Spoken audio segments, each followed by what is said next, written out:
5 counts, sodomy first, 7 counts, human trafficking, 6 counts, kidnapping first, 4 counts. The third arrest is Andres Velasquez Trejo. His charges are 6 counts of human trafficking, those victims ranging in age from 3 to 15 years old. Next is Timothy Dale St. John Jr. His charges are 2 counts of rape first, 4 counts of sodomy first, 4 counts of human trafficking, 3 counts of kidnapping first, 1 count of bestiality, 1 count of aggravated cruelty to animals. In addition to the animals, the victims ranged in age from 3 to 10 years old. Next is Rebecca Brewer. Her charges are 8 counts of human trafficking, 8 counts of kidnapping first, 3 counts of sexual torture.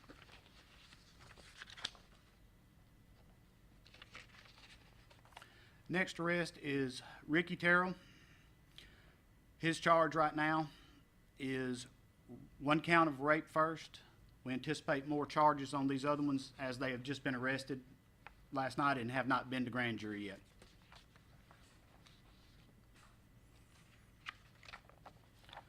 The final arrest made, Sarah Louise Terrell. Her counts thus far, 1 count of sexual torture and 2 counts of sexual abuse of a child less than 12 years old. There's a lot of people to thank in this investigation. In addition, we'd like to thank our DA's office, the 4th Judicial District Attorney's Office, the Central Alabama Child Advocacy Center that helps with interviewing the small victims in this case, the Alabama Fusion Center that helps us get all this information together and get us a timeline going and help organize everything, Bibb County Department of Human Resources, they've been invaluable, the Department of Homeland Security, as we're looking into possible gang affiliations with one of the suspects that's been arrested, known ties to a gang that's known their main source of income is child sex trafficking. And our 911 dispatchers, they do a tremendous job and they do so much for us other than just answer the radio and tell us where to go. Right now, the children, the victims that we have identified, have been removed safely when this immediately was made aware, and they are in the Department of Human Resources in their custody. And they are safe and being cared for and speaking with counselors to help them get through this horrible thing that's happened to them.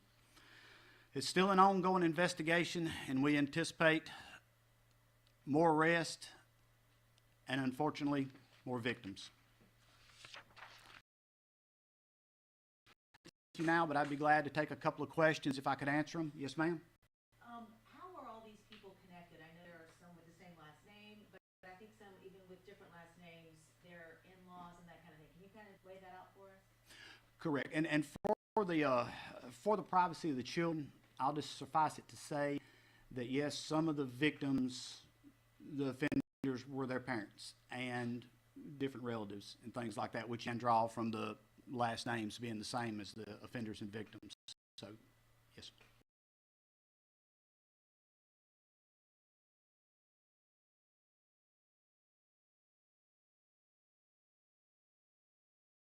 Family and some were able to show. Right? Share with his children.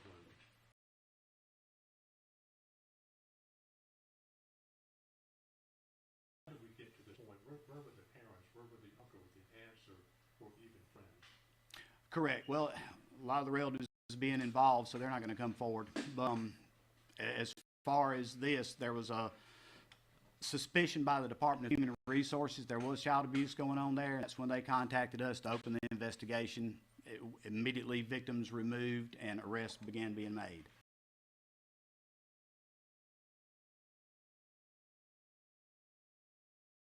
Depends on what appointment time the offender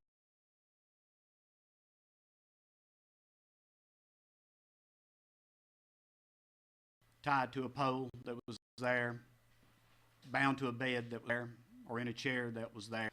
Sometimes there would be multiple people that would come by and victimize these children on a nightly basis.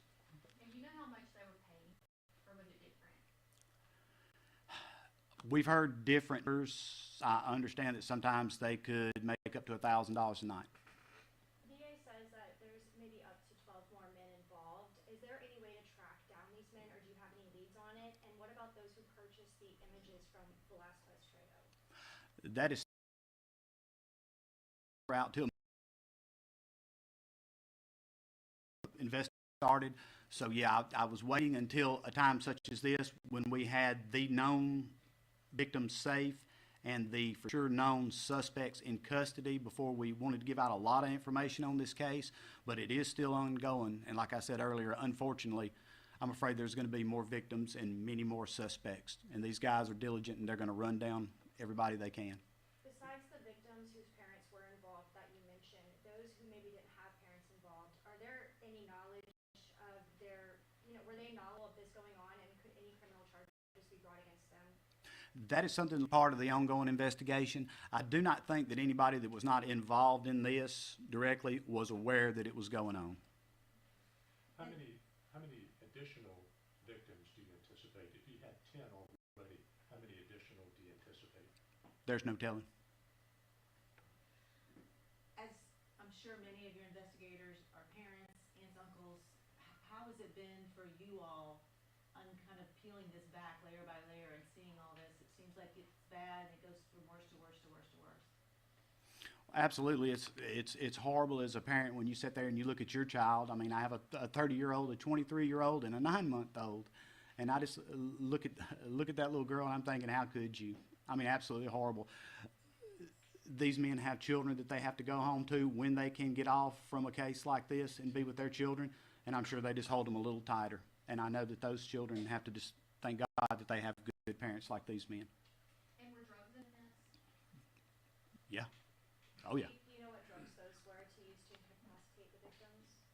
No, ma'am. I think it may have been something, not necessarily a narcotic, more of something like to make them a little bit more drowsy and a little bit more compliant for the ones that were physically able to somewhat try to fight back and protect themselves.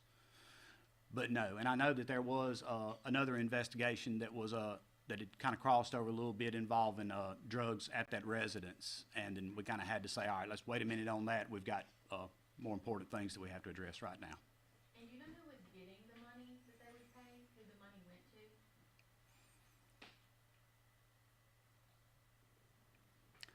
Chris, is that anything I need to divulge? Justin? Going to several different people. I would say, yes, look at what's public information on the charges, and it kind of is self-explanatory for what their crimes were and what they were charged with, is whether or not there was currency or any money involved. Yeah, correct, because one of the charges that I read out earlier on Trejo, all his accounts were child sex trafficking, so you can draw what you want from that. He's not accused of doing anything to the children himself except trafficking, is that correct? Right now, that's all the charges that he's facing right now, which those are incredibly serious charges. But as of right now, as I say, it is an ongoing investigation, and I'm sure there's going to be a lot more that's going to come out, unfortunately. Without divulging too much, can you talk about how the bestiality charge of the fourth man arrested placed into this? I mean, was it a part of this, or was it just kind of a charge that was tacked on in a separate incident? That was something that was discovered during the investigation of the children by witnesses, suspects that were cooperating and giving additional information, so that's how that information come forward. How were they able to somebody lure them? Unfortunately, animals like this, they do have their own network. They've got people that they can call. They've got ads they can take out, be it on any kind of social media platform or something like that. So it is somewhat of an underground thing, but it is well known. Not all the offenders were necessarily familiar with the people that they were purchasing the kids from. And the house where the bunker is, I know there's an elderly woman, I think one of the men's grandmother who lives there. Mhm. Is there any reason to think any of the people who live near there were suspicious of what was happening, knew what was happening? Well, I think too, and we were talking about that there was also an ongoing drug investigation that we had to put a little bit of a hold on until we could rescue these children. I think that when you've got that amount of traffic going in and out, it's not unusual, and especially when the area where it's located, you can pretty much get to the bunker without a lot of people seeing it. And then, at night, it'd be easy to go in there undetected. So I think with a kind of a relatively heavy traffic area like that, it wouldn't be unusual to see a lot of vehicles and people going in and out of the house. But that's when it's good for people, if they do see activity that's suspicious like that, to please make us aware, because a lot of time when there's something going on like that, there's something bad going on behind it. You mentioned criminal, gang affiliations, and this has kind of been described as a ring. Do you plan to bring charges under the new Alabama Criminal Enterprise Act? That's something we're still looking to, working with the district attorney's office, and we have other agencies that are coming in here to assist us. So the main thing we did was get the charges that we could immediately to get these people in custody and get them off the street. I anticipate more charges coming.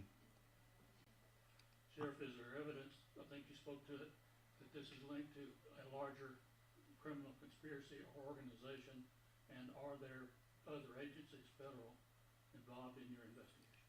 Well, we've got Homeland Security investigations that's a little bit more information on the ties to the Sinaloa, The Serrano's, Serrano, yes, sir. the Serrano gang. And like I say, I think their main source of income is child trafficking. Okay. So yeah, we are getting assistance from federal agencies to help us on that end, because wherever this guy come from, we don't know what he left in his trail. This may be out of your purview, but when this is over with, will you have any sort of jurisdiction to get rid of the bunker just for psychological purposes? That is something that I haven't even thought of at that point. I'm glad you brought that up. So we will see what can or should be done about that. If I had my way about it, we'd blow it up, but that's something that I can't really answer. Can you describe what the bunker was like? I know we've seen pictures of the outside by now, but can you describe what the inside was like and about how large it was? Well, it was pretty good sized where you could actually live in there comfortably. I mean, there was a toilet in there. There was a mattress they were using as a bed in there, room for some chairs and things like that. It's kind of a concrete block structure, partially underground, to where you walk around back and you can see it, but it's going into kind of like a hillside. And then on the top of it, like I say, it was like a pad for the roof and then a carport put over it. So when you pull up and look at it, it just looks like a carport on a concrete slab. The Hispanic suspect, what's he, or is he legal? We're working with Homeland Security investigations to determine what kind of protective visa he had or anything like that. So I'm not really sure right now. That's something that they're running down and helping us to determine. Going back to the bunker, just to clarify, I read reports of it being a basement that was converted into a storm shelter, but you're saying there was a carport above it. Was there any type of residence around that, or was it truly just a bunker in the ground?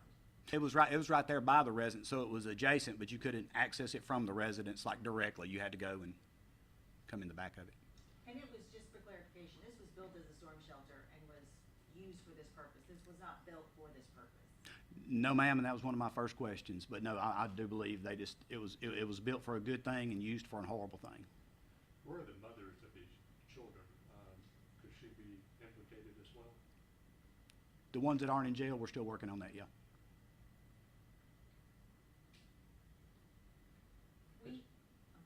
It sounds like, Sheriff, based on what you shared with us today, this could be just the beginning of something much larger that he had sort of mentioned earlier. Do you anticipate that this is only the tip of the iceberg, so to speak? Yes. Yes, it is an ongoing investigation, and I know it's been frustrating for a lot of people in the media that we haven't given out a lot of information or come forward with a lot of information. But with the hours that's been put in and the urgency of getting these people before they fled, trying to turn them and not giving it a lot of attention so that they would scatter like rats, now we're to the point where now we've got to uncover the possibility of more suspects and more victims, but we've got the ones that are confirmed in custody and charged right now. So, Is there any adults, we had heard earlier that the parent of one of the children had claimed that they were being trafficked as well. Is that facility? Have you looked into that, or are we talking about only children? I believe that the oldest child was 15, if that's what you're referring No, I'm to. thinking about the mother of those children. The mother of her.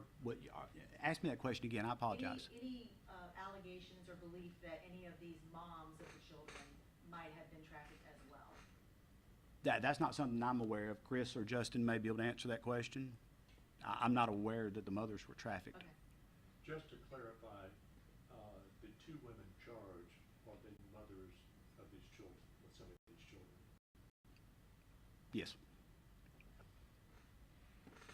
I'd rather not say right now, like I say, because the children are, students at our schools here in Bibb County, and they've been through enough, and I just want to say as little as I can just to protect what little bit of privacy that they got left. As a sheriff here and as a father, like you said, can you speak to just the severity of this case, and has there ever been anything you've experienced like this in your time working here? I've been in law enforcement for 33 years, and this is absolutely the most horrible thing I've ever seen when it comes to victimization of children. And like I say, I know God's forgiveness is boundless, but if there was a limit to it, I think we reached it. And I know there's a verse that comes to me, and it's in Matthew, I think it's 18:10. It says, "Don't offend one of these least of mine, for their angels behold the face of my Father at all times." And you said that people were traveling here to Bibb County outside of Bibb County for the acts that were happening in this county. A lot of the people that we have in custody right now are more local, but as the investigation goes on, hopefully we'll be able to determine if there were people traveling from out of county, out of state, or wherever to come victimize these children. So it's not something I can answer right now, but it's something that these guys are diligently working on. Do you have a message for, you said, you're expecting possible victims to come forward too. Do you have any message for those victims or the families of the victims to encourage them to come forward? I would say no child deserves this. That's the most horrible thing you can do, the power and control of it, the stealing the innocence of a child and the horrible victimizations they went through with these monsters. I would say it's like the old saying, if you see something, say something. If you do think or suspect that there are children being victimized, contact us or your local law enforcement and make them aware. If it's nothing to it, we'll be glad to say it's not. But if there's something to it, God help us to protect these children. Can you tell us about how long you think this enterprise, this was happening, from when to when? The best we can determine at this point is it probably started somewhere around in 2022. So you're talking about these children were victimized over and over and over through these years? Yeah, and with the age range of the children, from 3 to 10, some of them come in as they got old enough to be desirable to a pedophile, I guess. And then some of them, their victimization start out when they were younger, and then they reach the age of 10. And I know you said that most of these children, like the mothers, have been arrested also, but were any of these missing children anywhere that you know of? That's not anything that I'm aware of, that they were missing, reported missing, or had been abducted or anything like that. I think the kidnapping charges would come from moving a child from one place to another, although the person that was supposed to be their caretaker knew where they were going. But just for you to move that child for a felony purpose from one place to another, that would reach the level of kidnapping. Sheriff, Sarah Terrell, Dalton Terrell, and Ricky Terrell, are they related, and if so, how? Yeah, they're related. I'm not sure exactly how they're related. Brothers, sisters, aunts, I don't know. What about the children? You've been in your business, you said, a long time. What's in store for them? I know they've been taken away, they're in a safe place, but in terms of counseling, what is their immediate future going to look like? Well, they've already been in contact with counselors, and they're getting the help they need, the medical help they need, the emotional and psychological help that we can best provide them.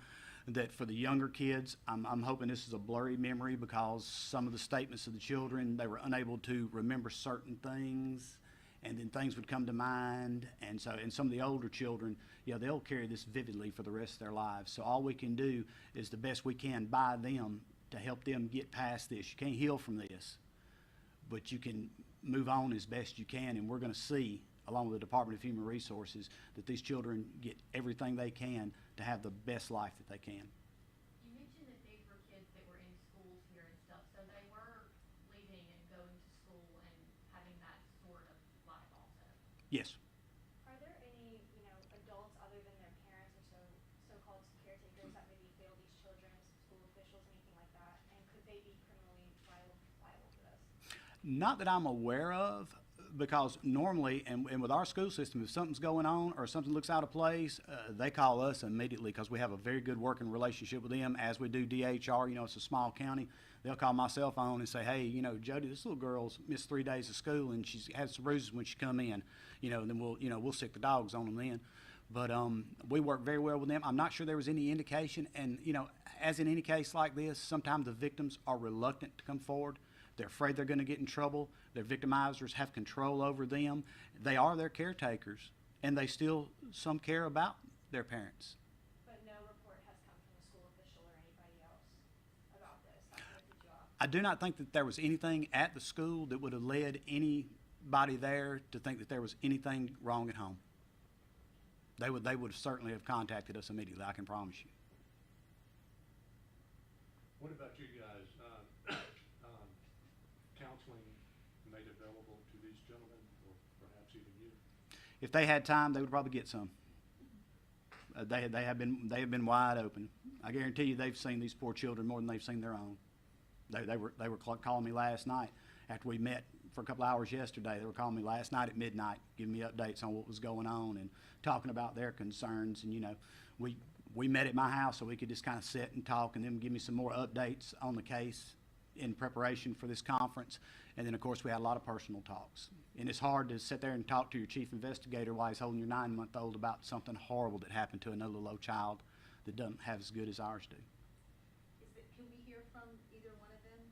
If they're okay with it, are you okay with them just telling us how it's been for them through these months of investigation? That is absolutely up to Justin and Chris. Chris? Yeah. My only request is, could you step in the Yeah. podium? Absolutely.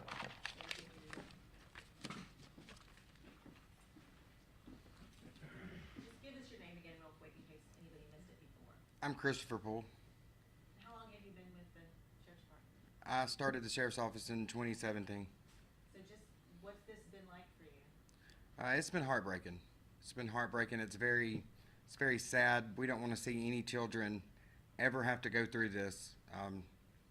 As Sheriff said, we all have children of our own.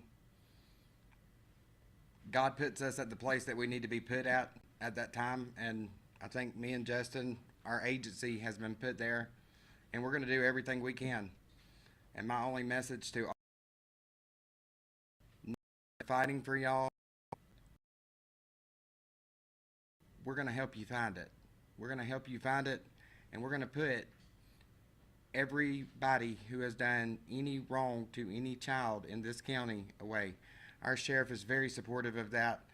When we notified him immediately of this, he immediately told us, go and handle it. Go handle it. You investigate it to the fullest.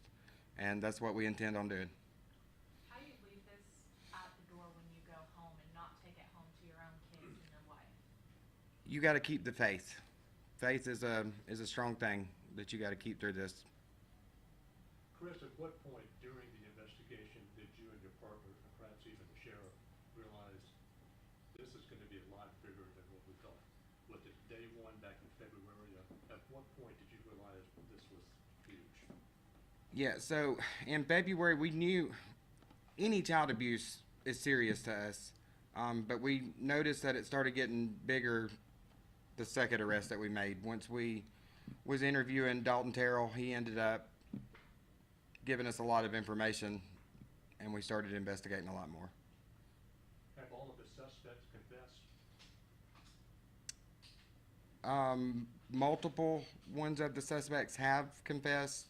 There is a couple that has not.